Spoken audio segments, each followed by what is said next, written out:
Bonjour et bienvenue dans Nouveau Chapitre, le podcast de Jolly Bump. Je suis Marie Boyer-Aubert, la fondatrice de Jolly Bump, première marque française qui propose une mode durable à porter avant, pendant et après la grossesse.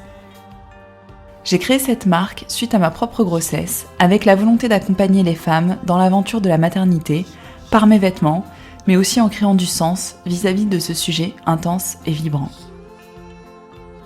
Ce podcast, c'est le blog audio de Jolly Bump.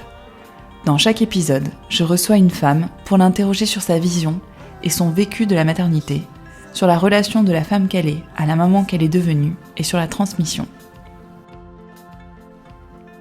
Si vous souhaitez découvrir Jolly Bump, rendez-vous sur notre site internet jollybump.com et pour vous, chères auditrices et auditeurs, un bon d'achat de 10 € vous est offert avec le code podcast.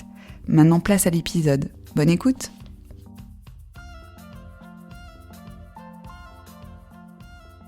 Bonjour et bienvenue dans ce nouvel épisode de Nouveau Chapitre. Aujourd'hui, j'ai le plaisir de recevoir Cindy. Donc Cindy, tu as 36 ans, tu es la fondatrice de Curcuma Box, le blog depuis 3 ans, et maintenant des box. Donc ça, c'est ton projet qui prend forme depuis 6 mois. Et donc ce sont des box qui permettent de s'orienter vers un mode de vie plus sain, notamment au sujet de la nourriture, des activités physiques, de la gestion du stress, etc. Avant, tu étais modéliste chez Bache, et en fait, il y a 4 ans et demi, tu as été malade, tu as eu un cancer du sein, alors que ta petite fille Louise avait 1 an.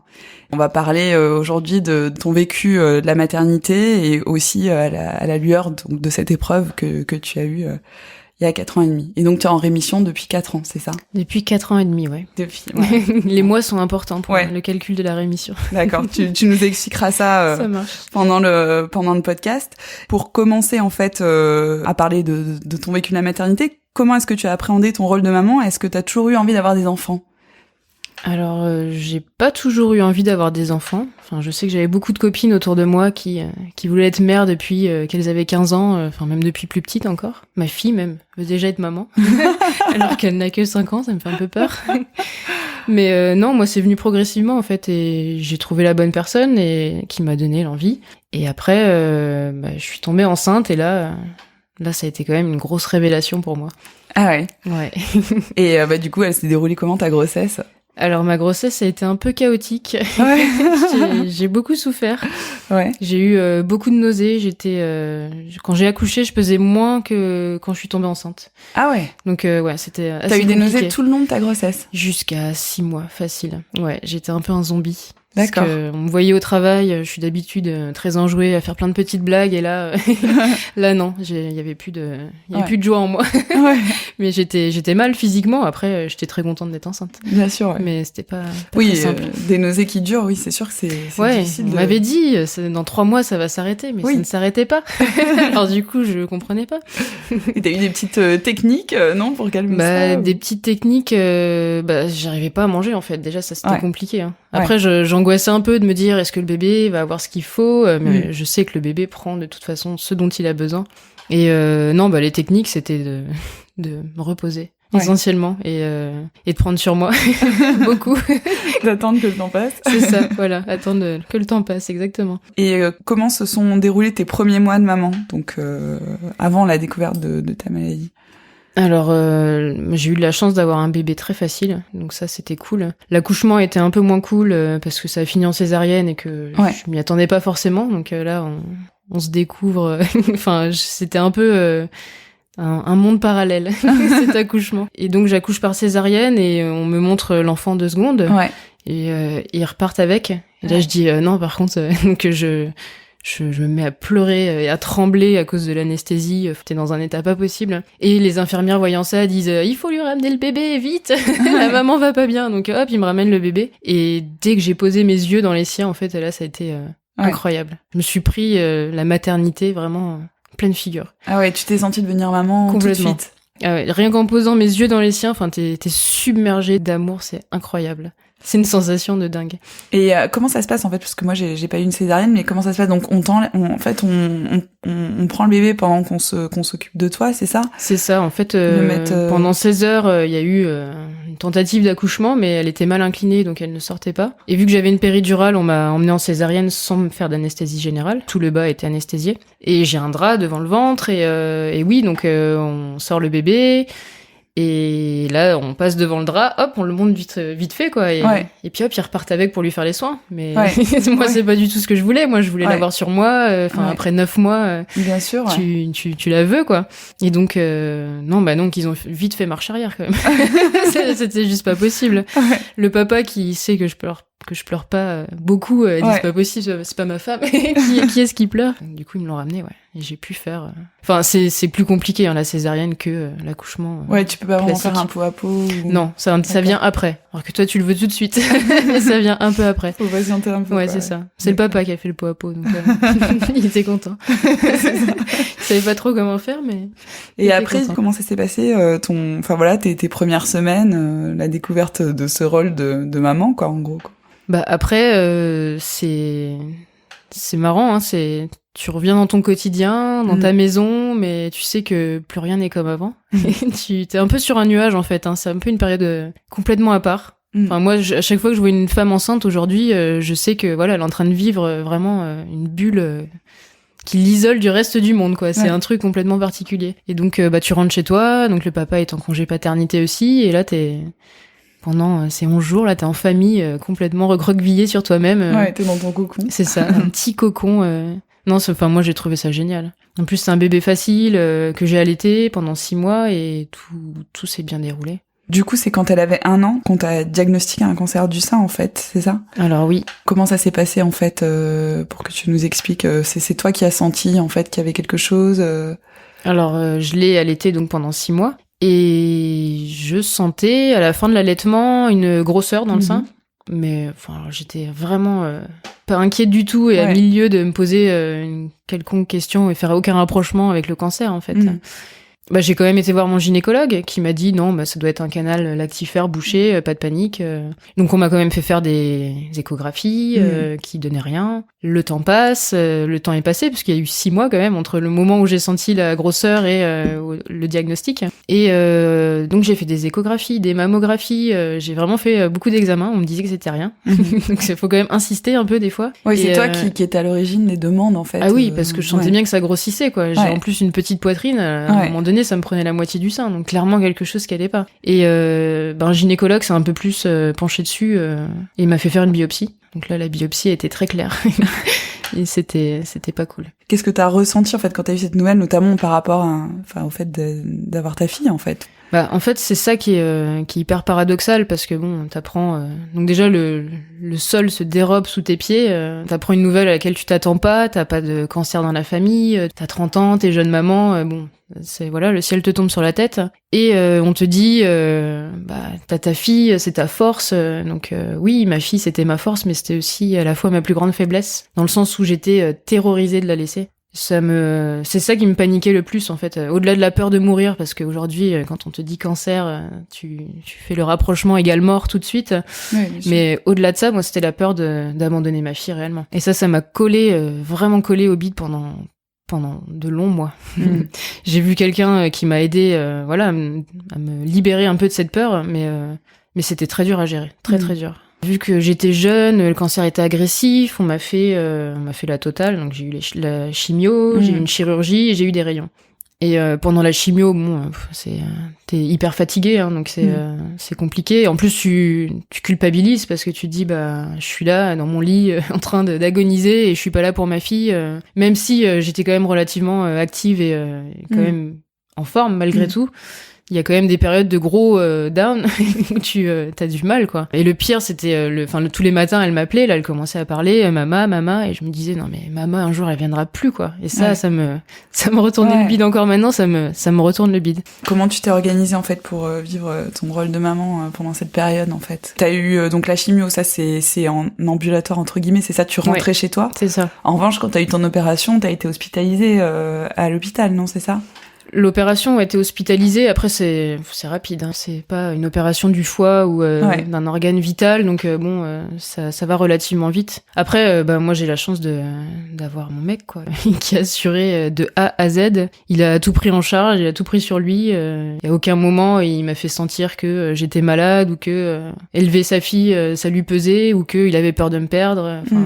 T'arrivais quand même. J'arrivais quand même à gérer parce que au-delà du quotidien famille, il y avait aussi le boulot parce que ça c'est quelque chose aussi qui est assez. T'avais repris le boulot en fait à ce moment-là. Non, dès que je pensais pouvoir continuer, mais dès que la chimio a commencé, je me suis arrêtée parce que c'était pas gérable pour le coup. Mais j'ai des boss, mes anciennes patronnes étaient top. Enfin, elles ont tout fait pour m'aider et me délester au maximum de toute charge, parce que c'est problématique ça pour certaines femmes ou certains hommes même. Hein, le cancer et travail, ça fonctionne pas toujours très bien. C'est pas toujours très bien accueilli dans le milieu du travail. Donc là, en fait, elles t'ont dit prends ton temps et après tu reviendras. Prends ton temps, tu gardes ton salaire en intégralité, tu te soucies de rien. Voilà, c'est. Super, alors qu'il y a des boîtes vachement moins cool qui te font sentir clairement que t'as un poids pour eux et que, ça peut pas t'aider ça. Du coup, il y avait cette partie-là qui était. Bah voilà, c'est un souci en moi en fait. C'est hyper important parce que financièrement, ça suit quand même. Puis t'as pas à te poser de questions si tu vas retrouver ton job ou pas. Donc ça c'est un point qui a roulé tout seul pour moi et je mesure la chance que j'ai eue. Et puis au niveau familial, j'ai été très entourée, donc ça m'a aidé. Hein. Je sais qu'il y a des femmes qui vivent ça seules et c'est quand même très très compliqué. Est-ce que tu peux nous expliquer comment t'as fait pour gérer justement tes angoisses à ce moment-là, notamment par rapport à ta fille, qu'est-ce que t'as mis en place Alors du coup, à ce moment-là, moi, ma plus grande crainte, c'était de pas pouvoir la voir grandir en fait, et de pas pouvoir en tant que maman jouer mon rôle de maman et la soutenir dans les périodes clés de sa vie.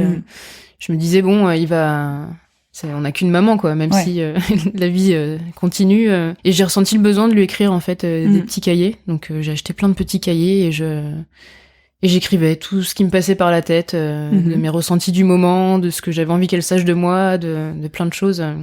Et ça m'a fait un bien fou, le travail d'écriture, moi, ça me libère souvent, ça me libère la tête. Puis mon mec me l'a dit, à ce moment-là, il a bien vu que j'allais mieux, quoi. Je me sentais un peu plus zen par rapport à tout ça.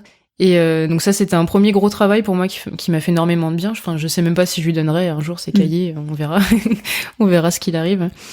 Et j'ai vu quelqu'un aussi qui m'a beaucoup aidé. Donc là, chacun, je pense, doit trouver la personne qui lui convient. Moi, c'est une femme qui prodiguait des soins énergétiques et avec laquelle je parlais énormément et qui a mis le doigt et qui m'a sorti des mots qui peuvent paraître anodins mais qui moi m'ont libérée en me disant mais que de toute façon ma fille avait choisi aussi son chemin de vie. Donc si son chemin de vie malheureusement c'était de perdre sa maman, c'est un peu dur à entendre mais c'est la réalité quoi. Donc ça m'a libérée. C'est un effet magique. Je suis sortie de là, j'avais 3 tonnes en moins sur les épaules.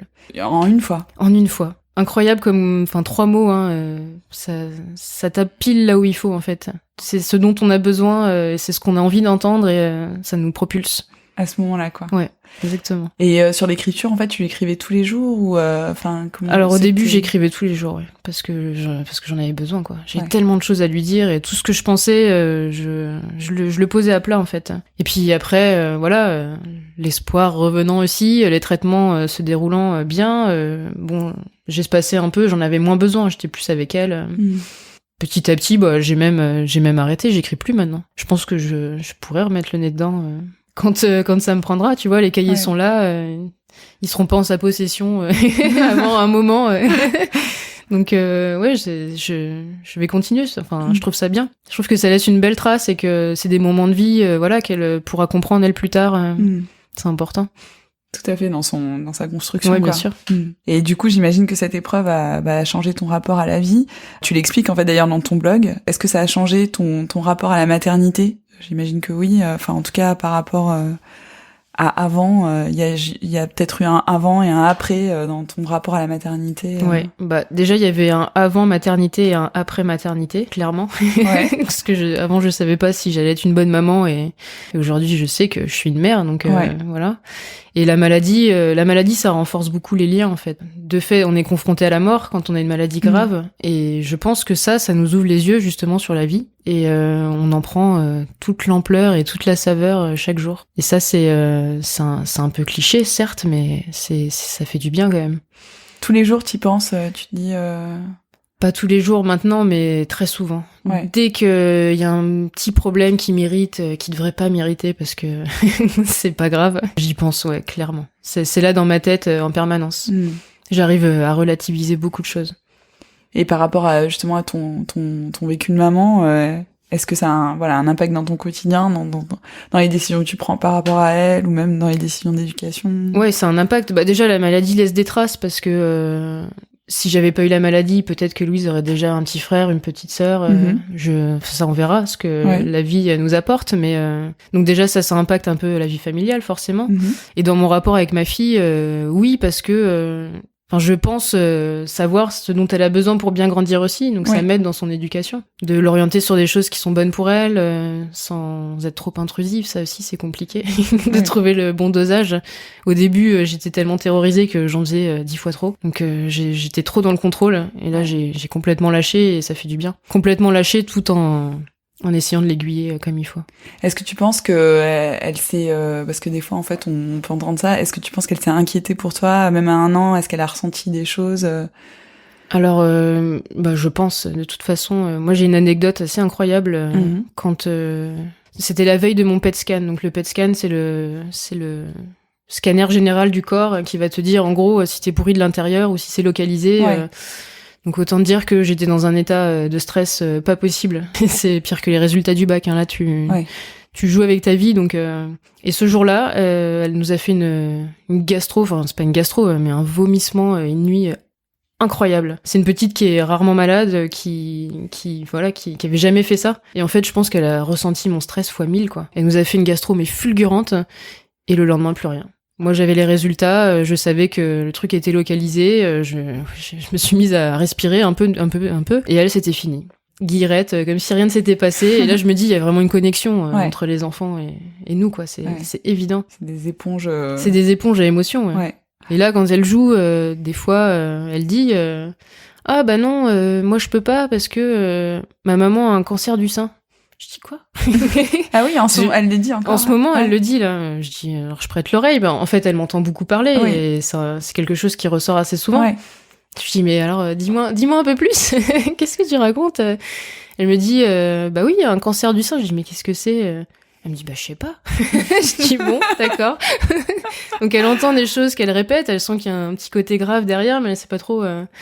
Après, elle me voit nue, elle voit mon corps, elle voit que j'ai une cicatrice. Elle me pose des questions et je lui réponds très ouvertement. Parce qu'en fait, t'as eu une ablation, c'est ça? Ouais. D'accord. Donc, elle me dit, mais maman, pourquoi t'as qu'une gougoute? Je dis pas. Bon, bah écoute, j'ai eu un bobo à l'autre et on me l'a enlevé. Je dis, mais aujourd'hui, ça va. Puis elle repart jouer, tant qu'elle sent que dans mes yeux tout va bien, oui, c'est ça. elle est rassurée. Ouais. Et justement, en fait, une question que je pose très souvent, en fait, dans le podcast, c'est quel est ton rapport à ton corps de maman? Donc toi, en fait, t'as un double, je pense, nouveau rapport à ton corps suite à ta maternité. Il y a le rapport suite à la grossesse et suite à la maladie. Donc voilà, c'est quoi ton rapport à ton corps? Du coup, c'est compliqué ce corps. Ouais, c'est ça.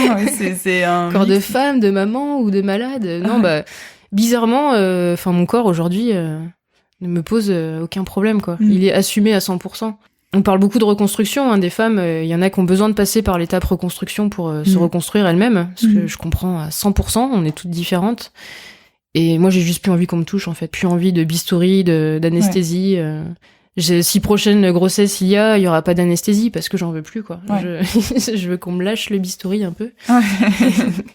Et du coup, je j'accepte plutôt bien cette transformation physique. Je pense que les cicatrices font partie de ton histoire de toute façon et j'en ai pas mal des cicatrices. Donc j'ai... Oui, parce que t'as eu ta fille ensuite aussi en césarienne. En césarienne, puis d'autres, trois autres joyeusetés, mais... mais du coup... Donc c'est un rapport apaisé que t'as avec ton corps aujourd'hui, quoi. Ouais. D'accord. Très apaisé, rapport à mon corps, rapport à la vieillesse aussi, où avant, quand j'étais jeune, je disais, mieux vaut vivre fort, de toute façon, je ferais pas une belle petite vieille, et puis aujourd'hui, je suis sûre que je ferais une excellente petite mamie, quoi. C'est tout ce que je souhaite, en tout cas. Ouais. Donc ouais, le rapport à la vie et au corps est complètement différent. Tu disais qu'en fait ton conjoint t'avait beaucoup aidé pendant cette période. Enfin, du coup, souvent on se pose la question quand on a un enfant de comment vont s'articuler les rôles. Est-ce que ça se fait naturellement? Enfin, comment ça se fait entre le papa et la maman? Et toi, du coup, ça a été quand même impacté par cette épreuve. Donc, comment sont répartis vos rôles vis-à-vis de ta fille? Comment vous avez vécu ça? Et aujourd'hui, comment tu gères ça? Bah déjà, on est un couple plutôt... Il n'y a pas vraiment... et la femme d'un côté et l'homme de l'autre, donc tout est très mixé. Et c'est vrai que l'arrivée de l'enfant, c'était toujours pareil, en fait. Donc moi, je l'allaitais, donc c'est vrai que c'est un peu plus compliqué pour le père de trouver sa place. Mais quand je devais l'allaiter en pleine nuit, par exemple, c'est lui qui allait me la chercher, me la porter. Et puis c'est lui qui lui apportait aussi les soins à côté, le bain, les couches. Enfin, il mettait la main à la pâte à 100%, quoi. Et je pense que la maladie, oui, malgré tout, changeait quelque chose. Enfin, lui, ça a dû le rapprocher aussi de sa fille, parce qu'à un moment donné, forcément, tu te projettes dans le pire et de te dire, s'il y a plus la maman, qu'est-ce que je vais me retrouver avec ma fille, quoi? Qu'est-ce que je vais faire? Et bien sûr qu'il me l'a pas dit, mais enfin, moi, je me mets à sa place. C'est des questions que tu te poses automatiquement. Bien sûr. Donc, ouais, je pense qu'il y a un lien plus que charnel entre eux. C'est un lien très fort. Et non, on a tous, on a notre équilibre. Ouais, du coup, vous avez une espèce de polarité à trois. Complètement, ouais. La vie de famille à trois, ouais, c'est, je trouve que c'est un bon équilibre. Après, je suis sûre qu'à 4 et à 5, on s'en sort aussi, sans problème, mais je trouve ça sympa. C'est assez facile. Ouais. C'est peut-être des choses auxquelles tu as réfléchi quand tu as écrit dans tes carnets, etc. Quelles sont les valeurs essentielles que tu souhaites transmettre à ta fille? Alors, j'en parle beaucoup avec elle, parce que l'école, c'est vraiment là la phase maternelle, la phase d'apprentissage de tout, de la vie. Enfin, moi, je sais qu'à l'école, par exemple, j'étais un Saint-Bernard, c'est-à-dire que en maternelle, tous les opprimés, j'allais les aider. Je supportais pas l'injustice. Et je vois que ma fille est pareille un peu. Elle va aider les plus petits et toutes les maîtresses me le disent à chaque fois. Mais c'est une des seules qui nous aide quand il y a des plus petits dans la classe.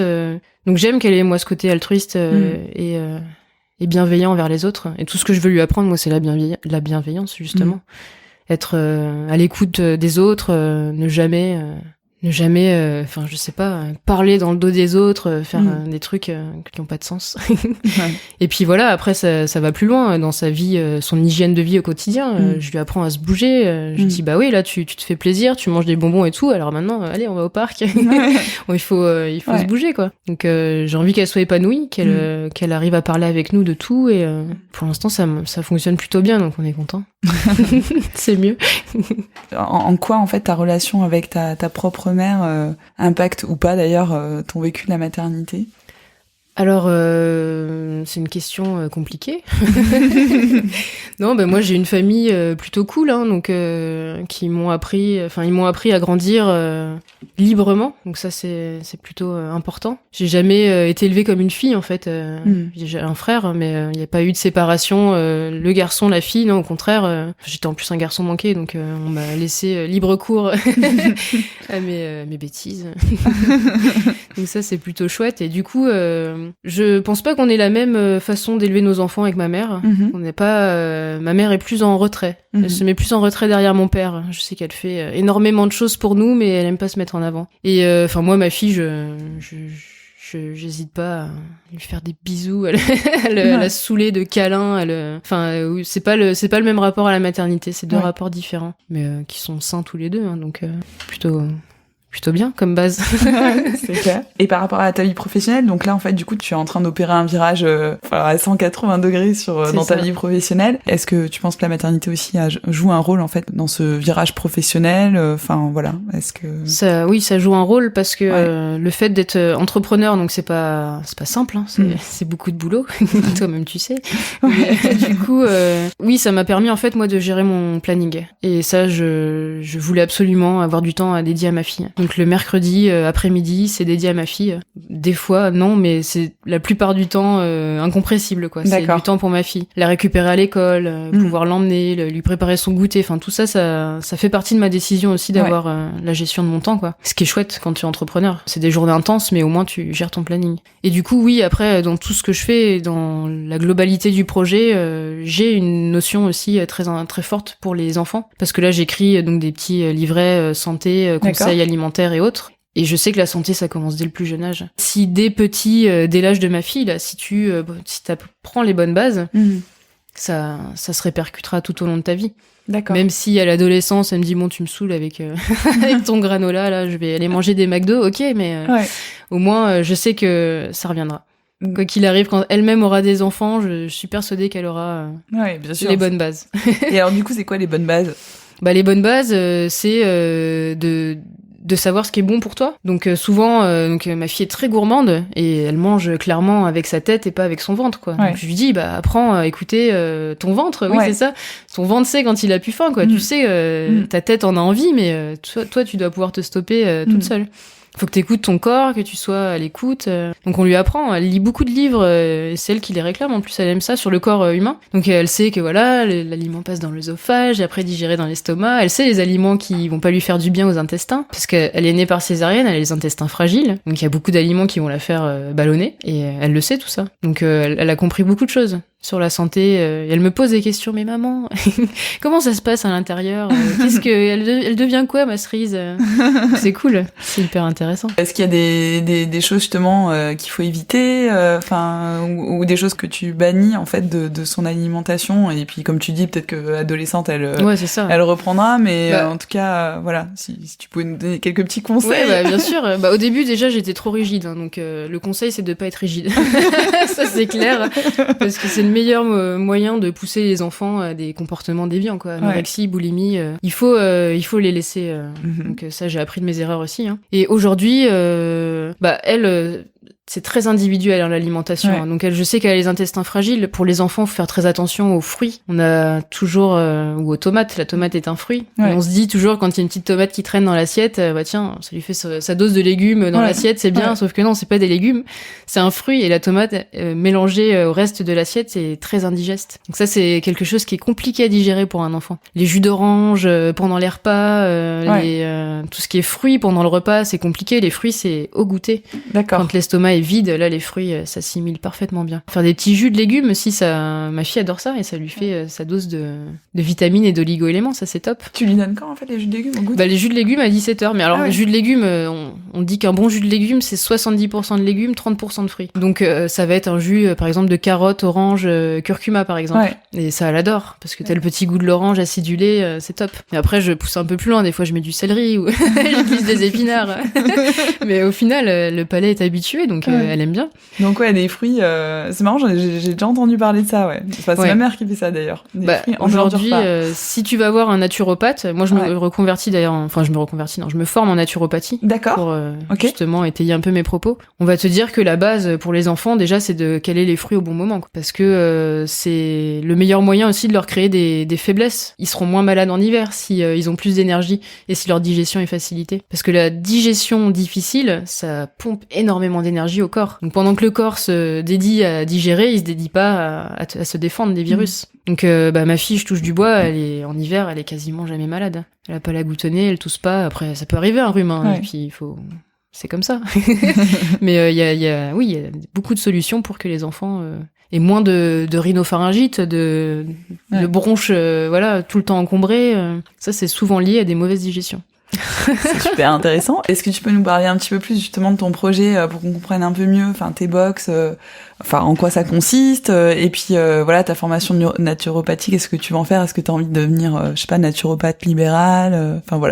Quels sont tes projets? Ouais. Alors du coup, j'ai lancé le blog Curcuma Box suite au traitement parce que, au début des traitements, moi on m'en disait, mieux je me portais, je voulais rien savoir. J'étais terrorisée et je restais avec mes œillères. Sauf qu'à un moment donné, je suis allée voir une naturopathe sur les conseils d'une amie. Et là, j'ai eu ma première révélation, en fait. Je me suis dit, non, mais en fait, j'ai quand même les clés en main, quoi. Je suis pas juste, une hôte passive là de ma maladie. Je peux agir, quoi. Je peux faire quelque chose. Et après, la machine s'est mise en branle. J'ai pas arrêté. J'ai lu énormément de bouquins sur la santé, sur la maladie. Et j'ai commencé la formation de naturopathie. Donc pas pour devenir naturopathe, mais plus pour ajouter une corde à mon arc, quoi. Ouais. C'est bien de savoir de quoi on parle. Et donc le blog a eu quand même un petit succès, puisque je sentais bien que les gens étaient en demande aussi, parce que tu sais pas, t'es pris dans un protocole ou t'es malade ou même t'es en bonne santé, t'as envie de le rester, parce que c'est un blog général, hein, c'est pas dédié à la maladie, c'est vraiment pas que pour les malades. non, c'est la prévention. Et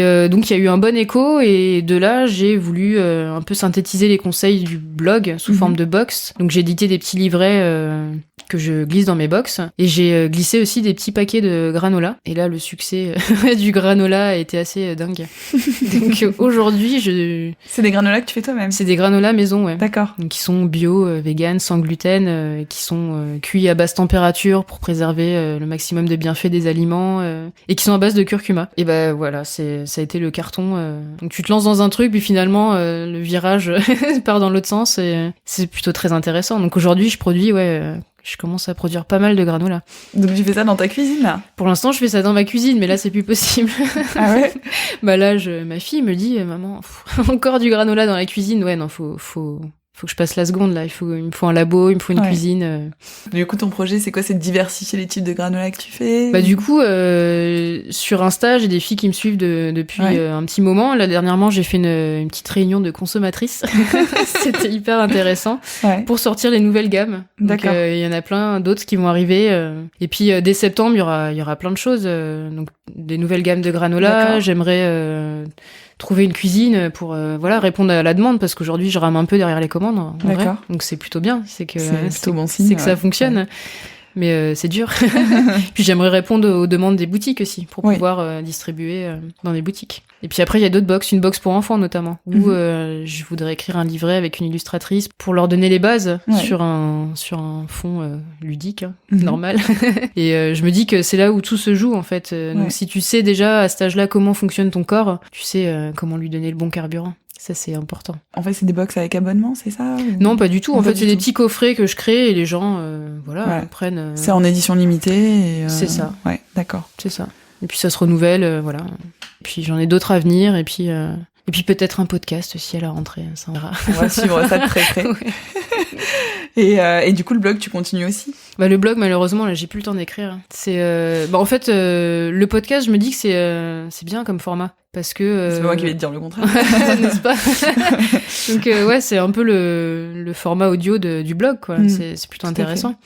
Donc je me dis que ça peut être une bonne continuité. Le blog, il a de la matière, donc les gens peuvent aller le consulter, et, ils peuvent trouver déjà plusieurs réponses à leurs questions. Des recettes aussi. Ouais, bien sûr. Ouais. Il y a un livret que j'ai fait de recettes sans produits laitiers, sans gluten, pour montrer que c'est pas dur, quoi. C'est pas si compliqué. Non. D'accord. Ouais. je le consulterai avec plaisir. C'est vrai que des fois, quand on n'est pas encore plongé dedans, on se dit, ça a l'air, j'ai l'impression qu'il faut plein d'ingrédients différents. Bah, il faut automatiquement que tu renouvelles ton épicerie, mais bon, à la base, moi, j'étais pas du tout là-dedans. Hein. Je mangeais de façon banale, classique, mais je m'étais pas du tout renseignée sur la healthy food. Sauf que finalement, tu vois, 2 ans après, on me considère comme une experte, alors qu'en vrai, je suis la personne lambda qui s'intéressait un peu au sujet. Quoi. Ça va vite. Dès que tu mets un petit pied dedans, là, hop, après, tout le corps est pris. Puis tu fais tes courses, et puis plus rien ne te paraît incompréhensible. Alors que la première fois que tu rentres dans une boutique bio, tu dis, oh là là, qu'est-ce que c'est que ce délire? Et est-ce que du coup t'aurais des inspirations à partager avec nous qui t'ont aidé justement dans ton rôle de maman? Ça peut être des livres que t'as lus, des personnes que t'as suivies, des choses que t'as regardées.